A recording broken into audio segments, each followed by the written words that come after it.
सनातन का है, आज तप और साधना का है। तप और साधना के बीच साधकों को दी जाने वाली पदवी की है।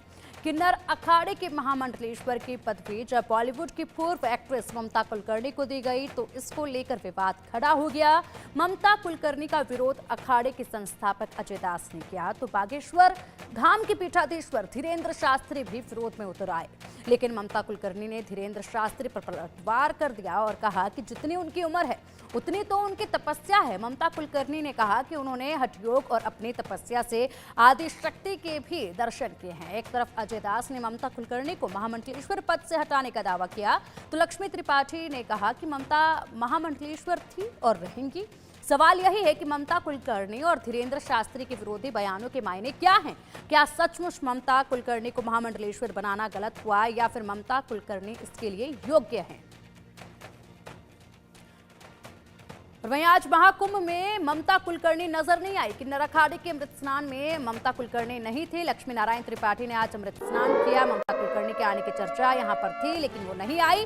बसंत पंचमी को लेकर आज महाकुंभ में अमृत स्नान हुआ। बसंत पंचमी का दिन और महाकुंभ में ये अमृत स्नान था तीसरा, और ऐसे में आज तीसरे अमृत स्नान में ममता कुलकर्णी नहीं पहुंची। और बता दें इससे पहले जब मौनी अमावस्या का अमृत स्नान था वो स्थगित हो चुका था। अखाड़ों में स्नान उस वक्त नहीं किया था, लेकिन उसके बाद अब देखिए ये जो अमृत स्नान था काफी खास था। आज का बसंत पंचमी का तीसरा शाही स्नान इसको कहा जाए, और इसको लेकर भी चर्चाएं थी कि ममता कुलकर्णी आज बिल्कुल ठीक उसी तरीके से जैसे अखाड़ों के महामंडलेश्वर पहुंचते हैं, बिल्कुल शानो शौकत के साथ रथ पर सवार होकर, और रथ पर जब सवार होते हैं तो एक छतरी उनके ऊपर लगाई जाती है। आसपास बहुत सारे उनके चेले होते हैं, आसपास बहुत सारे लोग उनके होते हैं जो लगातार उन्हें प्रणाम करते हैं, उनका आशीर्वाद लेते हैं। इसी के साथ महामंडलेश्वर हाथों में फूल लिए हुए होते हैं और पूरे रास्ते में फूल फेंकते हुए, फूल सड़क पर गिराते हुए, लोगों के हाथों में देते हुए आगे बढ़ते हैं शाही स्नान के लिए, अमृत स्नान के लिए। बिल्कुल ठीक उसी तरीके से आज पहुंचना था ममता कुलकर्णी को भी अपने अखाड़े के साथ जब पहुंची यहां पर लक्ष्मी नारायण त्रिपाठी स्नान करने, तो उन्हीं के साथ यहां ममता कुलकर्णी को भी आज संगम में त्रिवेणी में स्नान करना था ये, लेकिन चर्चाएं थी मगर वो आई नहीं। इसके पीछे कारण क्या वाकई में जिस तरीके से बातें सामने आ रही हैं कि अब वो महामंडलेश्वर नहीं रही इसलिए वो नहीं आई, या फिर कोई और वजह है? आखिर क्या वजह रही? क्योंकि इससे पहले जिस तरीके से उनके बयान सामने आए सबने उनको हैरान कर दिया। अगर देखा जाए तो मौनी अमावस्या के स्नान पर ममता कुलकर्णी ने कहा कि उनके लिए रथ और छतरी की व्यवस्था नहीं की गई और स्नान के लिए उन्हें मना कर दिया गया था जब वो नहीं पहुंची, और ऐसे में बाद में उनको एक फोन आता है और कहा जाता है कि माता यहाँ पर शाही स्नान, अमृत स्नान जो है वो स्थगित कर दिया गया है, और उस वक्त उन्होंने बहुत बड़ी बातें कही थी। उसके बाद आज वो क्यों नहीं पहुंची, ये बड़े सवाल उठ रहे हैं। अब चलिए सीधा रुक करेंगे महाकुंभ का, जहां से हमारी सहयोगी वर्षा शाही हमारे साथ जुड़ गए। वर्षा, ममता कुलकर्णी आज तीसरे शाही स्नान में पहुंचने वाली थी, चर्चाएं जोरों पर थी। कहा जा रहा है कि अभी भी वो महामंडलेश्वर हैं, और एक तरफ ये भी चर्चाएं हैं कि अब वो महामंडलेश्वर नहीं रही हैं। ऐसे में आज वो शाही स्नान करने के लिए, अमृत स्नान करने के लिए नहीं पहुंचे, इस पर सवाल खड़े हो रहे हैं। क्या किन्नर अखाड़े की तरफ से सफाई इस पर दी जा रही है? देखिए, ममता कुलकर्णी ने पहले ही कहा था कि वो शाही स्नान के लिए नहीं आएंगी, बल्कि वो लगातार यहाँ से निकलेंगी, धर्म का प्रचार करेंगी, वाराणसी जाएंगी, अलग अलग इलाकों में धर्म के प्रचार के लिए वो रहेंगी, और शाही स्नान में अगर उनको मौका मिला तो वो आएंगे।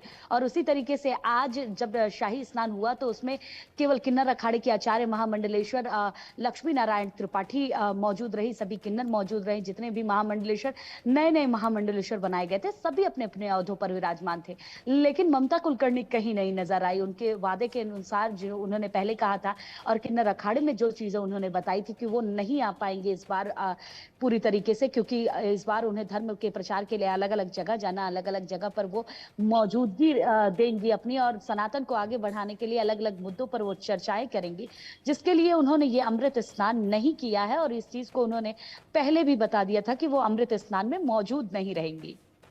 ठीक है वर्षा, उन्होंने पहले बता दिया था कि वो मौजूद यहाँ पर नहीं रहेंगी, लेकिन बड़े सवाल तो ये भी उठ रहे हैं कि जब से महामंडलेश्वर की उनकी पदवी चर्चाओं में आई है या कहीं विवादों में आई है, उसके बाद से लगातार वो किन्नर अखाड़े में भी नजर नहीं आ रही हैं। महाकुंभ में वो नजर नहीं आ रही हैं, कहीं पर भी उन तक पहुंच पाना मुश्किल हो रहा है लोगों के लिए। कहां पर हैं वो और क्यों अचानक से सबसे दूर हो गई हैं वो, जबकि इससे पहले उनकी लगातार वीडियो सामने आ रहे थे, तस्वीरें सामने आ रही थी जब्त करते हुए का। इससे पहले जितनी भी क्रियाएं हुई उन सबकी वीडियोज उनकी लगातार सामने आ रही थी।